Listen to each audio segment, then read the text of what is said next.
Students, +1 geography हमारा lesson चल रहा था प्राकृतिक वनस्पति। इसका सेकंड भाग है ये। अब तक हमने पढ़ा था कि भारत में कौन कौन से वन हैं और किस किस क्षेत्र में फैले हुए हैं। थोड़ा इसके बारे में, भारत में वन आवरण, तो भारत में कितने क्षेत्र में वन फैला हुआ है। सरकारी आंकड़ों के अनुसार भारत में लगभग 23% भाग पर वन फैला हुआ है। लेकिन ये वन किस प्रकार से है? ये पूरा का पूरा वन क्षेत्र नहीं है। ये वो क्षेत्र है जिसको सरकार ने अधिकृत कर दिया कि ये वन क्षेत्र कहलाएगा, लेकिन वहाँ पर वन नहीं है, वहाँ पेड़ लगे हुए हों या न लगे हुए, वो वन आच्छादित क्षेत्र कहलाता है। रियलिटी में जहाँ पर पौधे हैं, वृक्ष हैं, लगे हुए हैं, वो सिर्फ 20% भाग ही है भारत का जहाँ पर पेड़ पौधे लगे हुए हैं। आगे हम पढ़ते हैं।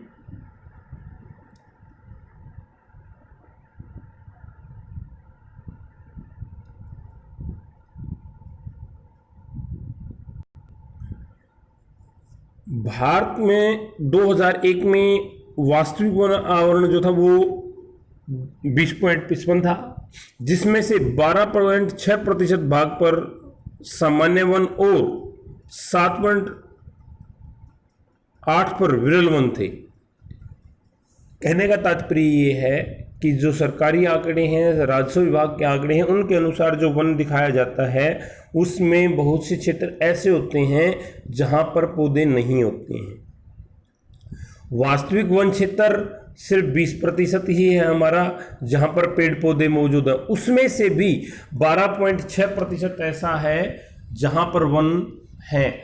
बाकी का जो हमारा क्षेत्र बच गया वो टुकड़ों में है। कहीं पौधे हैं, कहीं नहीं हैं, कहीं पौधे हैं, कहीं तो पौधों की संख्या बहुत ज़्यादा है या एक दो पौधा वहाँ पर मौजूद है। कहने का तात्पर्य खुले एकाध वृक्षों वाले क्षेत्र को भी हमने वन क्षेत्रों में काउंट कर रखा है। इसके बाद हम जब राज्यवार देखते हैं तो जैसे हम देखते हैं कि लक्षद्वीप जो हमारा द्वीप समूह है, इसके ऊपर कोई भी वन क्षेत्र नहीं है, लेकिन इसी के मुकाबले अंडमान निकोबार द्वीप समूह है, उसमें 86% वन क्षेत्र है। राजस्थान, गुजरात, हरियाणा ये शुष्क प्रदेशों में आते हैं जहां आपको संघननी विवृत वन क्षेत्र मिलेंगे। पंजाब और हरियाणा का लगभग सभी वन क्षेत्रों को कृषि के लिए खाली कर दिया गया है या उनको कृषि के लिए कृषि योग्य भूमि में तब्दील कर दिया गया है। तमिलनाडु, पश्चिम बंगाल उन राज्यों में से जहां 10 से 20% वन क्षेत्र मौजूद है। उसे प्रायद्वीप भारत में दादर नगर हवेली, तमिलनाडु और गोवा को छोड़कर से सभी राज्यों में 20 से 30% भूमि वनों के अधीन है। उत्तर पूर्वी भारत में 30% से अधिक भूमि पर वन पाए जाते हैं। पर्वतीय स्थलाकृति और अधिक वर्षा वन विकास के लिए उपयुक्त होती है। वन क्षेत्रों की तरह वास्तविक वन आवरण में भी विभिन्नताएं पाई जाती हैं, जो कि जम्मू कश्मीर में 9.5% है, अंडमान निकोबार द्वीप समूह में 84.0.1% है। भारत में वनों की विवरण तालिका आप नीचे दे रखी। इसमें 15 राज्य ऐसे हैं जिनकी कुल भूमि का 33% भाग पर वन पाए जाते हैं। वास्तविक वन के फैलाव के आधार पर जहाँ वास्तव में वन है तो हम भारत को 4 भागों में बांट सकते हैं। अधिक वन संकेंद्र वाले प्रदेश 40% जहाँ पर है, मध्य वन संकेंद्र वाले प्रदेश जो 20 से 40% तक वन आवरण है, और कम वन संकेंद्र वाले प्रदेश जहाँ 10 से 20% तक वन आवरण का है। अति कम वन संकेंद्र वाले प्रदेश हैं जो 10 से भी कम है। उसके बाद है वन संरक्षण। वन संरक्षण से तात्पर्य है कि वनों को बचाना। 1952 में लागू की गई थी नीति, जो 1988 में संशोधित किया गया। इसमें उन क्षेत्रों को चिन्हित किया गया कि यहाँ से इन क्षेत्रों से वनों को मिटाना नहीं है। यहाँ पर कोशिश करके उनको वन क्षेत्र घोषित किया गया।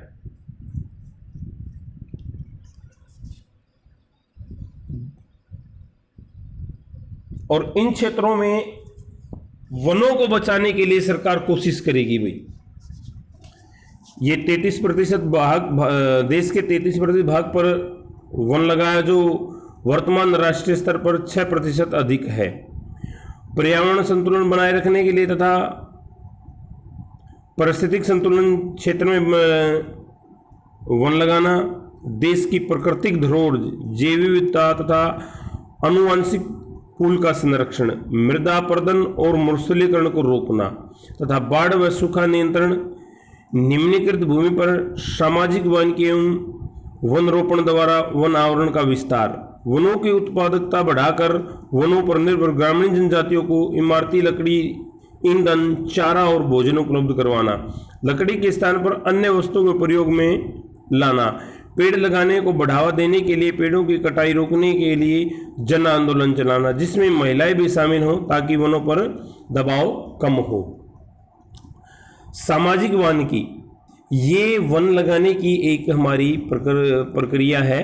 सामाजिक वानिकी का अर्थ है पर्यावरणीय, सामाजिक व ग्रामीण विकास में मदद के उद्देश्य से वनों का प्रबंधन और सुरक्षा तथा ऊसर भूमि पर वन रोपण। राष्ट्रीय कृषि आयोग ने 1976 से 1989 में सामाजिक वानिकी के 3 वर्गों में बांटा: शहरी वानिकी, ग्रामीण वानिकी और फार्म वानिकी। शहरों और उनके इर्द गिर्द निजी व सार्वजनिक भूमि जैसे हरित पट्टी, पार्क, सड़कों के साथ साथ जगह जगह औद्योगिक व व्यावसायिक स्थलों पर वृक्ष लगाना और उनका प्रबंधन शहरी वानिकी के अंतर्गत आता है।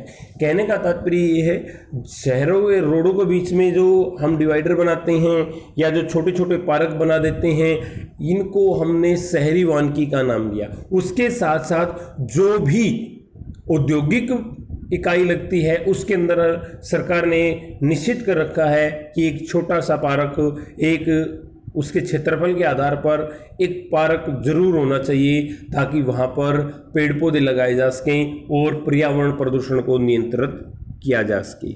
उसके बाद ग्रामीण वानिकी में कृषि वानिकी और समुदाय कृषि वानिकी का बढ़ावा दिया गया।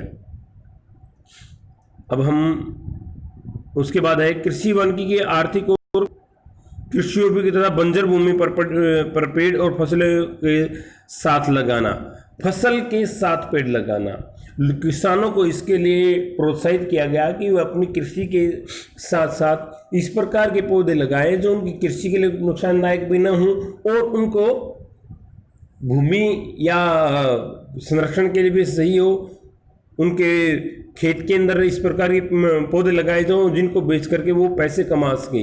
इससे कुछ समय के लिए वन का विकास होगा और बार बार लगाने से वो वन विकास कंटिन्यू निरंतर चलता रहेगा। वानिकी और खेती एक साथ करना, जिससे खाद्यान्न, चारा, ईंधन, इमारती लकड़ी और फसलों का उत्पादन एक साथ किया जाए। सामुदायिक वानिकी में सार्वजनिक भूमि जैसे गांव, चरागाह, मंदिर, भूमि, सड़कों के दोनों ओर, नहर किनारे, रेल पट्टी के साथ पटरी और विद्यालयों में पेड़ लगाना शामिल था। इसका उद्देश्य पूरे समुदाय को लाभ पहुंचाना है। इस योजना का एक उद्देश्य भूमि विहीन लोगों को वानिकीकरण से जोड़ना तथा इससे उन्हें वे लाभ पहुंचाना जो केवल भूस्वामी को ही प्राप्त होते हैं। इस नीति के तहत लोगों को फलदार पौधे लगाने के लिए प्रोत्साहित किया गया। वो आपकी सार्वजनिक भूमि पे कहीं भी लगा सकते हैं और अच्छी तरह से देखभाल करके उनसे फल प्राप्त कर सकते हैं। फार्म वानिकी ये इस प्रकार का था कि जहां खेतों में व्यापारिक महत्व वाले या दूसरे पेड़ लगाते हैं, यहाँ पर आप फसल के साथ साथ, जैसे आप लोगों ने अपने क्षेत्र में देखते हो, बहुत से लोग सफ़ेदे या बीच में एक परंपरा चली थी कि खेत की मेड़ के ऊपर पॉपुलर के पेड़ लगाना। इस प्रकार की वानिकी को हम फार्म वानिकी कहते हैं भाई। दूसरा, इसी के अंदर जो आप बागवानी करते हो वो भी फार्म वानिकी का ही एक हिस्सा है। वन्य प्राणी, आपने चिड़ियाघर में पिंजरे में जंतुओं को देखा है। औद्योगिकरण से जो वनों का विनाश हुआ या हमारी जनसंख्या के दबाव के कारण वनों के ऊपर जो दबाव पड़ा उससे वनों का विनाश हुआ, उससे उनके अंदर रहने वाले जो वन्य जीव थे उनके जीवन में बहुत गहरा प्रभाव पड़ा। उनके वो प्रजातियां बहुत सी विलुप्त हो गई हैं। तो भारत में वन्य प्राणी एक महान प्राकृतिक धरोहर है। यह अनुमान लगाया जाता है कि विश्व के ज्ञात पौधों और प्राणियों की किस्मों में से 4 से 5% किस्में भारत में पाई जाती हैं। 4 से 5% विश्व के जो भी प्राकृतिक धरोहर है, वनस्पति या जीव जंतु, उनका 4 से 5% भारत में पाया जाता है।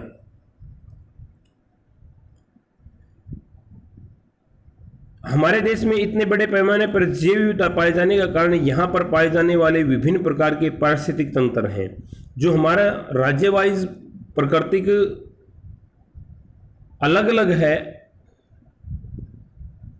उसी की वजह से हमारे यहाँ इतने जीव जंतु पाए जाते हैं जिन्हें हमने युगों से संरक्षित रखा है। समय के साथ पारिस्थितिक तंत्र के आवास मानव क्रियाओं द्वारा प्रभावित हुए, परिणाम स्वरूप जैव प्रजातियों की संख्या काफी कम हो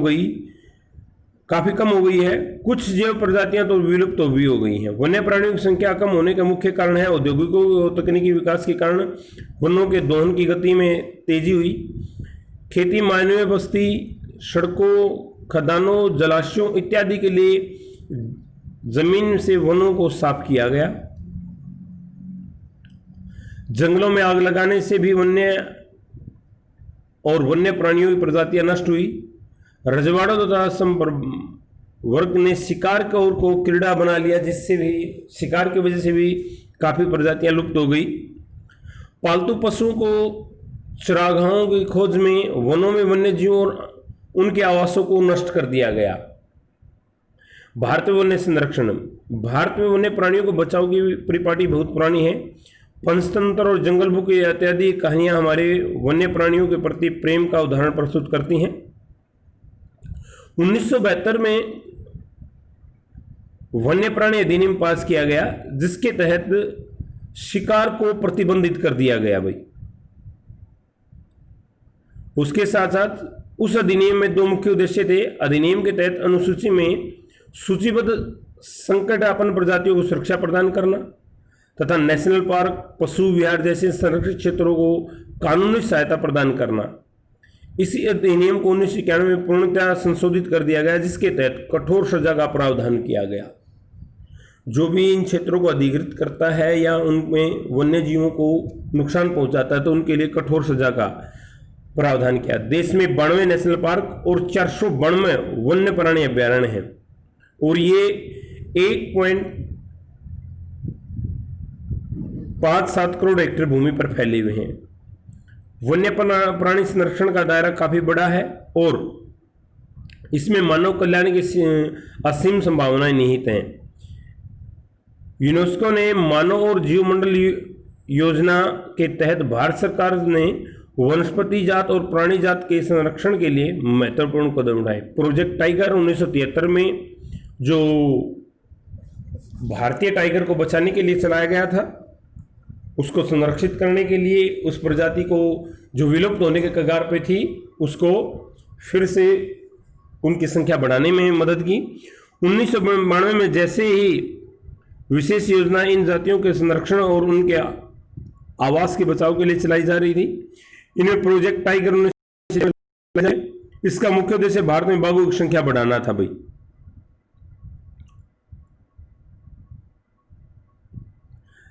इसमें वैज्ञानिक सौंदर्यात्मक, सांस्कृतिक और पारिस्थितिक मूल्य बनाए रखे जा सकें। शुरू में इस योजना में 9 बाघ नियोजों आरक्षित क्षेत्रों को 9 ऐसे क्षेत्र थे जिनको बाघों के लिए आरक्षित किया गया था और ये 16,339 वर्ग किलोमीटर फैले थे। अब यह योजना 27 बाघों के लिए आरक्षित क्षेत्र हो गए, जो 37,761 वर्ग किलोमीटर और 17 राज्यों में व्याप्त है। देश में बाघों की संख्या 1992 में 1,827 से बढ़कर 2001-2 में 3,624 हो गई थी भाई।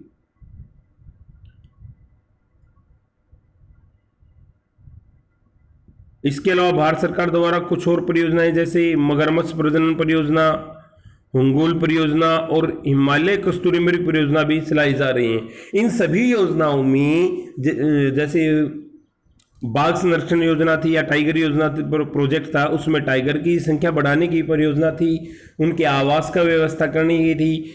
बाकी जो हमने अभी पढ़ी मगरमच्छ प्रजनन परियोजना जो आपके हरियाणा में ही है, पंचकुला क्षेत्र, कुरुक्षेत्र क्षेत्र में, यहाँ पर मगरमच्छों के प्रजनन की व्यवस्था की जाती है और उनके जंगली उनको आवासीय क्षेत्र विकसित किए जाते हैं उनके, जहाँ पर मगरमच्छों को आरामदायक जगह मिले, पानी की पूरी व्यवस्था हो, झीलों की व्यवस्था हो।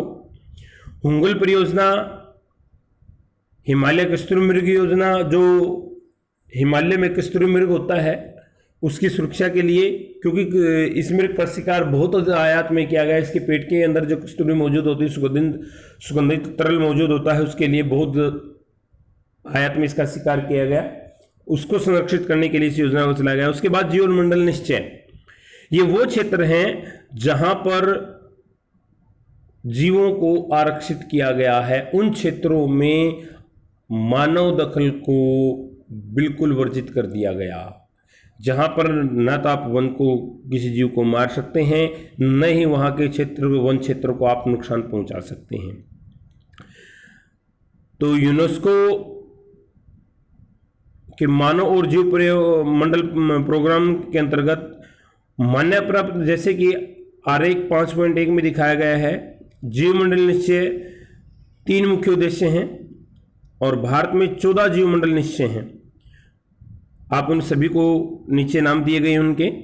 नीलगिरी जीवमंडल जो 1986 में था, यह भारत का पहला जीवमंडल निश्चय था। यह निश्चय वायनाड वन्य जीव सुरक्षित क्षेत्र, नीलगिरी पहाड़ियाँ, साइलेंट वैली और सुदवाली पहाड़ियों शामिल हैं। इस जीवमंडल निश्चय का कुल क्षेत्र 5520 वर्ग किलोमीटर है। यहां आपके सभी जीवमंडलों के नाम दिए गए हैं भाई, इनको किस क्षेत्र में फैले हुए हैं, किस जीव के लिए है। नंदा देवी जीवमंडल हो गया आपका, सुंदरवन जीवमंडल हो गया, इनको आप पढ़ लेना। मन्नार की खाड़ी का जीवमंडल निश्चय हो गया। सभी जीवमंडल जो है विशेष, हर एक जीवमंडल एक किसी न किसी विशेष जीव की को संरक्षण देने के लिए बनाया गया है। मन्नार की खाड़ी जीवमंडल निश्चय लगभग 1,05,000 हेक्टेयर क्षेत्र में फैला है। भारत के दक्षिण पूर्व तट पर स्थित समुद्री जीव विविधता के मामले में क्षेत्र विश्व के सबसे धनी क्षेत्रों में से एक है। इस जीवमंडल निश्चय में 21 द्वीप हैं और इन पर अनेक ज्वारंदमुख, पुलिन, तटीय पर्यावरण के जंगल, समुद्री घास, परवाल, द्वीप, लवणीयनूप और मैग्रो पाए जाते हैं। यहाँ पर लगभग 3600 पौधों और जीवों की संकटव्यापन प्रजातियां पाई जाती हैं, जैसे समुद्री गायें। इसके अतिरिक्त भारतीय प्रायद्वीप क्षेत्रों में 6 मैग्रो प्रजातियां भी संकट, मैग्रो वन जो संकटव्यापन खत्म होने वाले हैं। तो इन जीव मंडलों के अंदर सभी आपके जंगलों को भी, वन क्षेत्र को भी और जीवों को भी सुरक्षित रखा गया है। आज हमारे लेसन रीडिंग कंप्लीट हो गई है, इसकी एक्सरसाइज भी साथ में कर लेना आप लोग। Thank you, have a nice day.